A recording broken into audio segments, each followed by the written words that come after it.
Saludos a todos los seguidores del Rumbo Económico. Muchas gracias por acompañarnos un día más. Mi nombre es Roberto Mesén, editor del Rumbo Económico. En los últimos años, Costa Rica y en la región ya se venía hablando bastante sobre el teletrabajo, pero nunca nos imaginamos que en el 2020 llegaría de forma tan abrupta para posicionarse como una herramienta, primero que todo para combatir la pandemia y cambiar completamente las metodologías de trabajo de las empresas y los colaboradores. Sin embargo, ¿cómo se ha adaptado Costa Rica y sus empresas al teletrabajo y los colaboradores? ¿Cómo está nuestro país comparado con otros de la región? ¿Y qué nos hace falta aún para lograr esa transición pues, más efectiva al teletrabajo? Para analizar estos temas, invitamos a Daniel Valverde, director de Derecho Laboral y Derechos Humanos de CIJA Legal Costa Rica. Muchísimas gracias, Daniel, por acompañarnos este día. Muchas gracias, Roberto, y muchas gracias a Rumbo Económico por la invitación. Gracias, no, con todo gusto, más bien. Daniel, tal vez iniciamos un poco comentando desde la experiencia que tienes en la firma y en todo este del teletrabajo, ¿cuál es el rol que ha tomado el teletrabajo en el país en la actualidad, principalmente en los últimos 3 meses y medio, que es donde se ha implementado pues con más fuerza acá en el país? Bueno, es un tema muy interesante porque el teletrabajo, a pesar de todos los beneficios que recibe tanto el trabajador como el patrono, siempre ha tenido una cierta resistencia a su implementación. Y eso lo hemos visto en el país mucho antes de la promulgación de la ley de teletrabajo en el año pasado.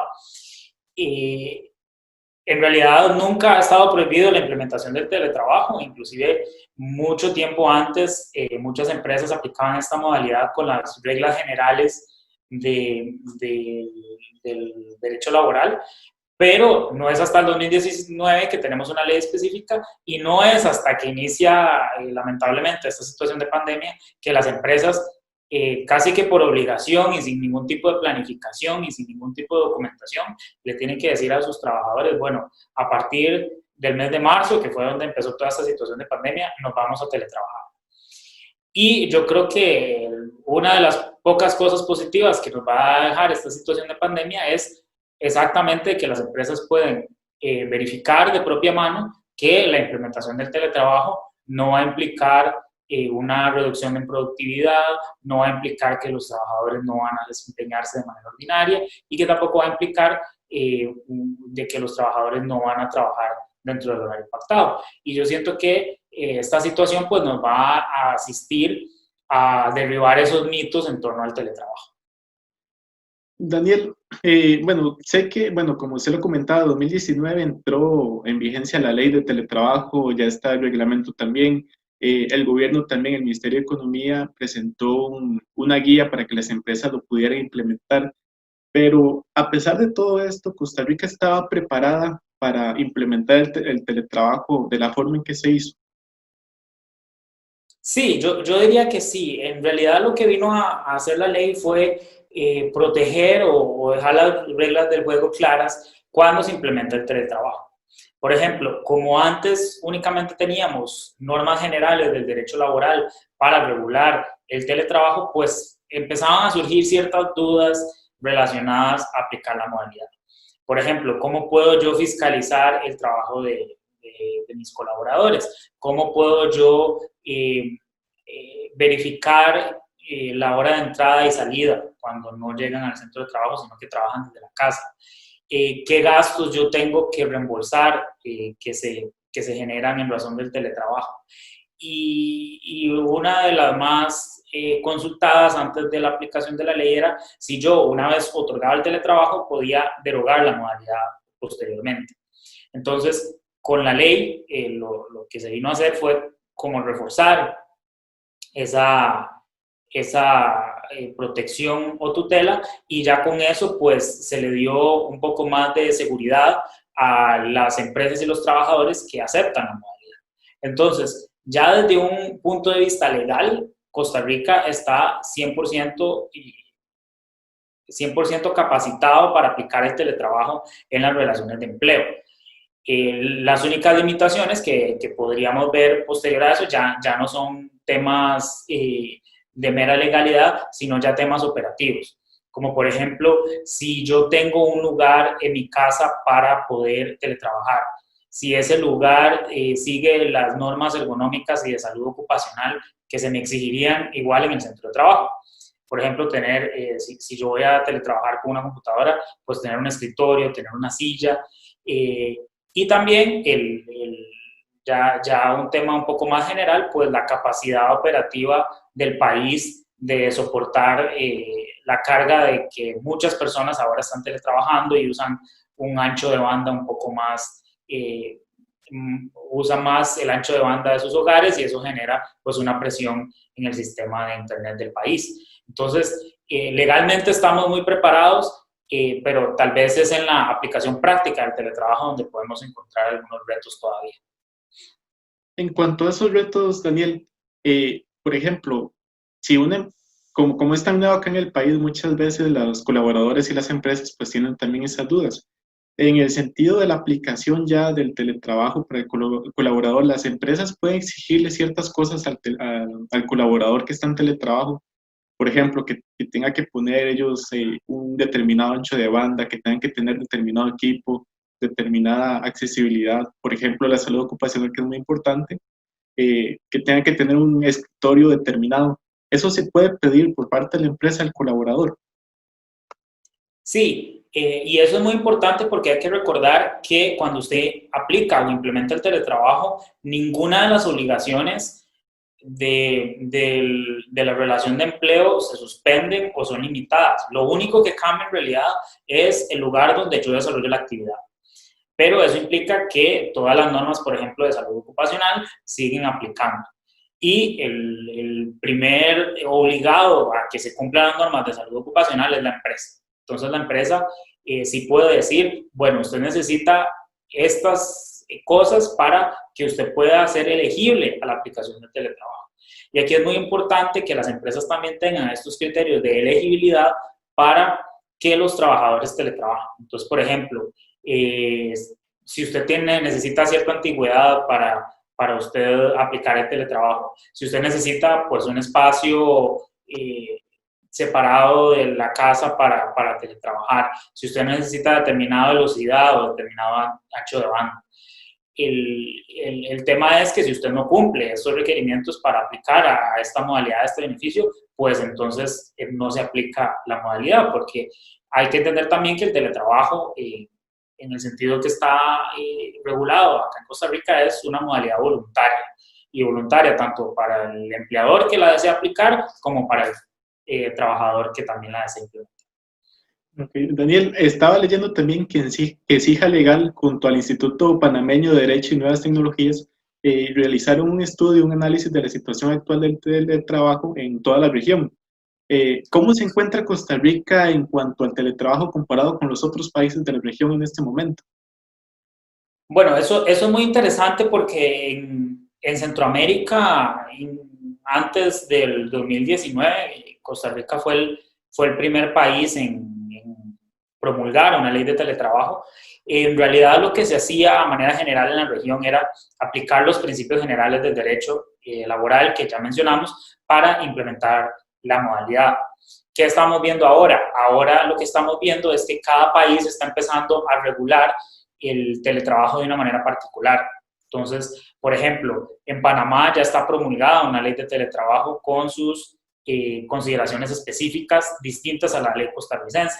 Y en El Salvador está pronto a promulgarse también una ley de teletrabajo que también tiene sus regulaciones distintas a las de Costa Rica.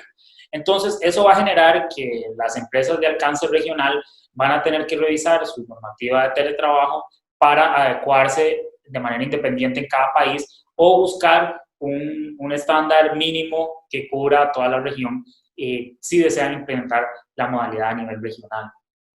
En el resto de países que estudiamos, Guatemala, Honduras y la República Dominicana y Nicaragua, logramos identificar que existiera una norma específica de teletrabajo.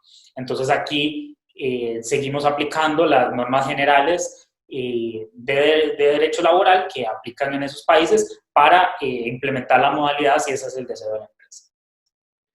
Daniel, en cuanto a la vigencia de la ley, fue en 2019, todavía es muy, muy nueva, el reglamento también, pero tal vez en ese estudio ustedes pudieron determinar tal vez ya beneficios que se puedan estar viendo acá en el país, tomando en cuenta tal vez bueno, como decía, la ley es muy nueva, la implementación ya de forma un poco más masiva, pues lleva unos 3, 4 meses debido a la crisis, pero desde la implementación de la ley tal vez ya se ha visto algún beneficio directo para los colaboradores, para las empresas, gracias al teletrabajo. Sí, yo creo que el beneficio más evidente, y yo sé que la pandemia tiene mucho que ver con eso también, es que lo vemos en las presas que, que sufrimos día con día los costarricenses, y eso implica pues grandes ahorros para el trabajador. Yo me ahorro la depreciación de mi vehículo que no lo estoy sacando para ir al centro de trabajo, me estoy ahorrando la gasolina para trasladarme, me estoy ahorrando inclusive costo de vestimenta porque yo no tengo que vestir de cierta manera cuando estoy teletrabajando, inclusive ahorros en el tema de la alimentación porque al estar en mi casa pues incurre menos gastos de comprar comida en restaurantes o sodas. Entonces, para el trabajador lleva una cantidad importante de ahorros en este tipo de gastos y así lo determinan ciertos estudios nacionales y regionales de que hay un ahorro importante en este tipo de gastos comunes que tiene uno como trabajador. Y para las empresas también tienen beneficios importantes. El hecho de no tener personas en un espacio implica también ahorros. Se ahorran en costos de agua, se ahorran en costos de luz, inclusive se ahorran en costos de espacio, porque al usted no tener la necesidad de tener una oficina para 200 personas, si no puedo tener una oficina para 50, porque ocasionalmente tengo reuniones en el centro de trabajo y entonces puedo alquilar un espacio más pequeño. Entonces, ciertamente el teletrabajo genera ese tipo de ahorros en la relación de trabajo, no solo para el trabajador, sino también para el empleador. Eh, del estudio me llama un poco tal vez la atención, o me parece, usted me corrige, ¿verdad? Que Costa Rica, aunque la ley es muy nueva y la implementación del teletrabajo lleva un camino más recorrido comparado con otros países de Centroamérica y de la región. ¿Se podría decir que Costa Rica está un poco más avanzado en esta temática? Sí, correcto.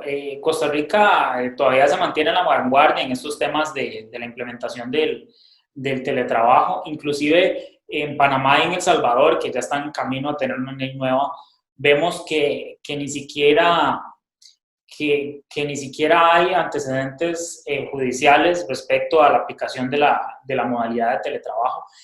Y ese tipo de antecedentes tienen un aspecto positivo en el hecho de que podemos evidenciar que el teletrabajo o la implementación del teletrabajo es una modalidad muy poco litigada, es muy poco contenciosa, en principal medida por todos los beneficios que ya discutimos anteriormente. Pero también nos ayudan esos antecedentes judiciales a tener una interpretación más clara de cómo implementar la modalidad de teletrabajo. Y es en Costa Rica donde encontramos en el estudio el único antecedente regional específicamente relacionado al tema de teletrabajo, que fue el caso de un teletrabajador que no se conectaba al sistema informático de la empresa, donde tenía que ingresar a determinada hora, donde tenía que incluir las tareas que hizo durante el día y pasaban días y semanas que no se detectaba ninguna actividad y por esas ausencias injustificadas se despidió a la persona. Entonces, ahí en esa sentencia del 2018, un año antes de haberse promulgado la ley, pues ya teníamos un antecedente que decían, bueno, usted, indistintamente de donde trabaje, usted tiene que cumplir su horario, usted tiene que cumplir su jornada.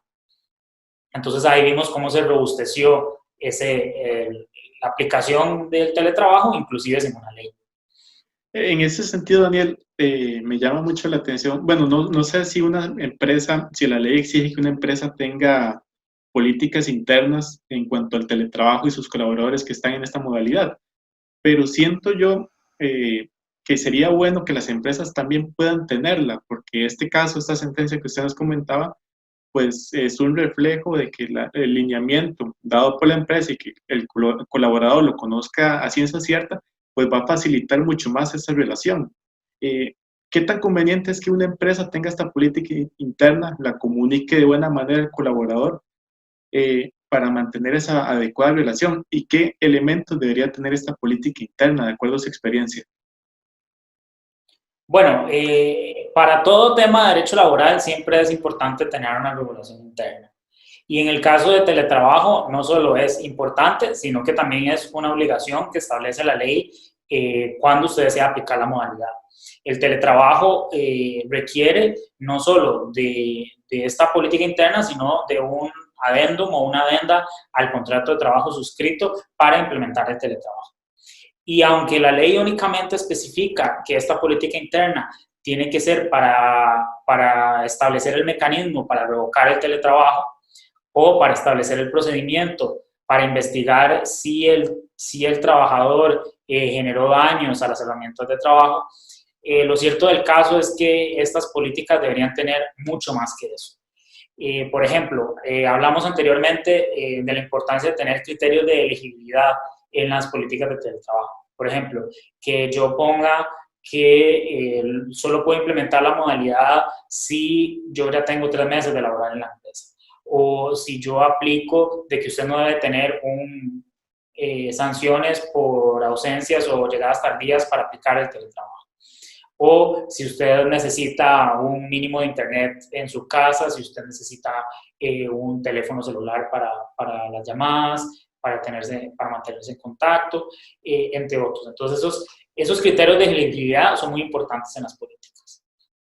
También es muy importante que en esos documentos estén los mecanismos de control que van a aplicar durante el teletrabajo. Entonces, por ejemplo, en el caso anterior que mencionamos, pues si existe un sistema informático que yo me tengo que conectar en la hora que ingreso y tengo que reportar las tareas que hice durante el día, pues en el teletrabajo o en la política de teletrabajo deberían estar especificadas esas medidas de control y cómo yo voy a controlar el trabajo en aplicación de la modalidad. Y también incluir estos 2 temas que ya mencionamos al inicio, que sí la ley los establece expresamente, que es cuál es el procedimiento para revocar la modalidad de teletrabajo, que según la ley el procedimiento tiene que estar y se tiene que hacer una comunicación al teletrabajador con 10 días de antelación a la revocación del teletrabajo y que tiene que existir una razón justificada de por qué lo estoy finalizando. Y en segundo término, establecer un procedimiento en caso de que haya un daño a las herramientas de trabajo que yo otorgué para elaborar en la modalidad. Entonces, por ejemplo, si a mí me otorgaron una computadora y la computadora por un pico de electricidad se quema, el procedimiento debería demostrar, bueno, no hubo un daño intencional a la herramienta y entonces el patrono tiene que reintegrar.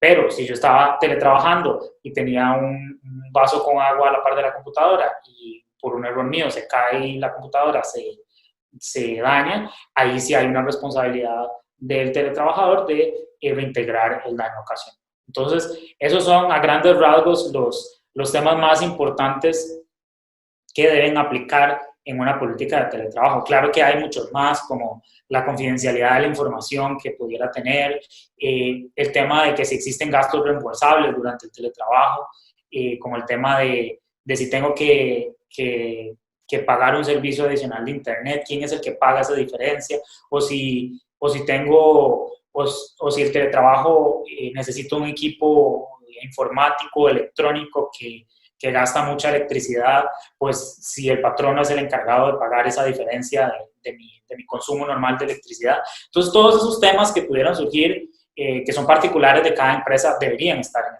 en esta regulación interna.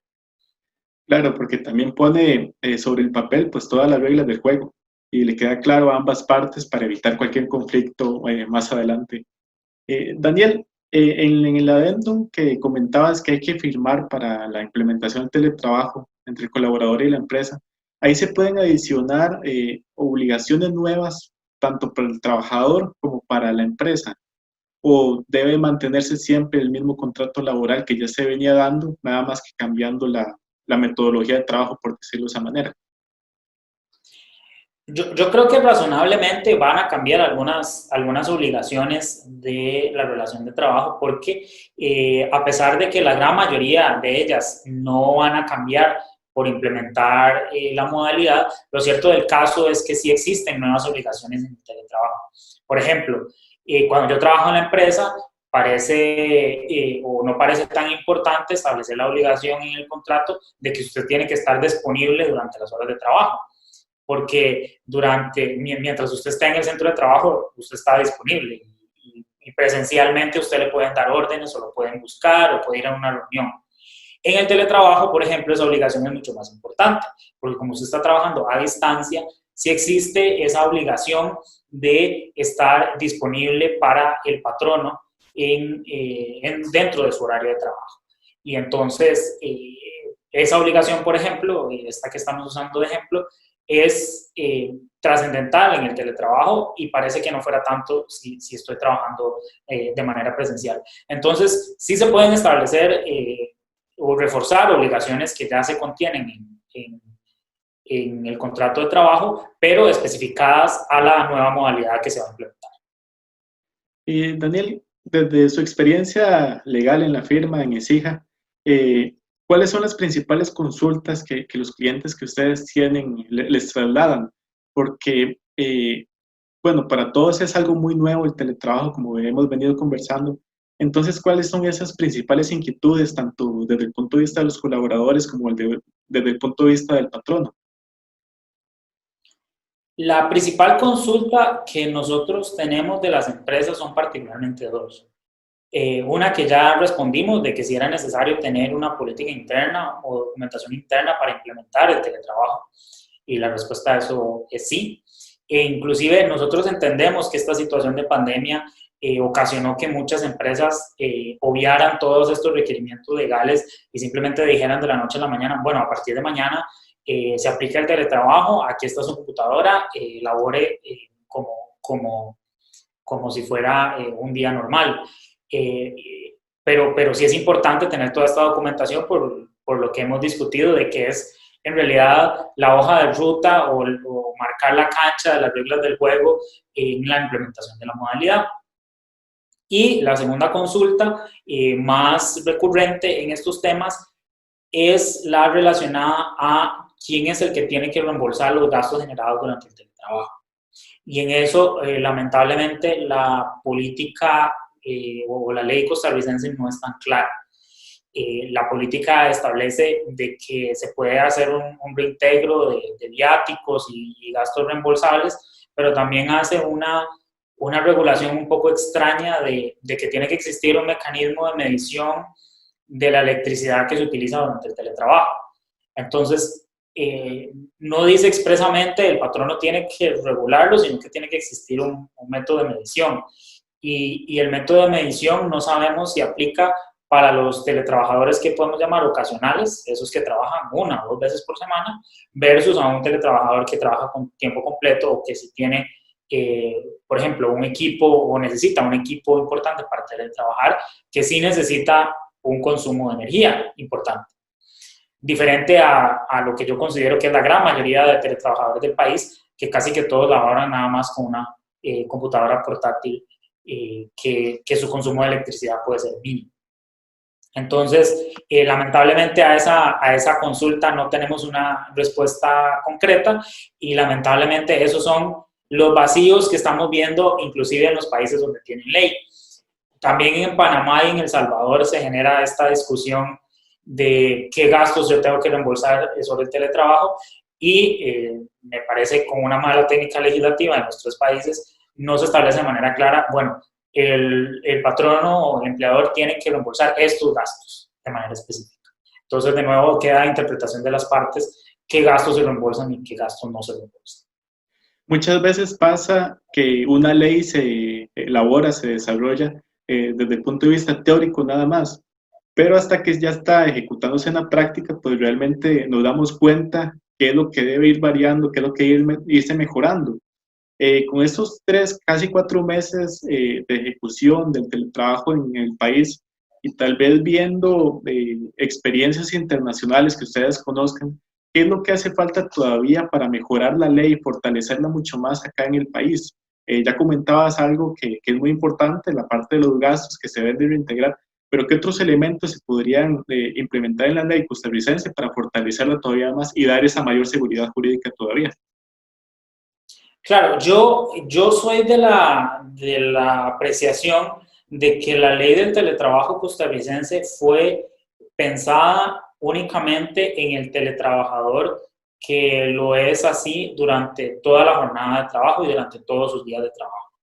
Y yo creo que eso, o algunas disposiciones, como este tema del reembolso de la electricidad, escapa un poco a los teletrabajadores que lo eran de manera ocasional.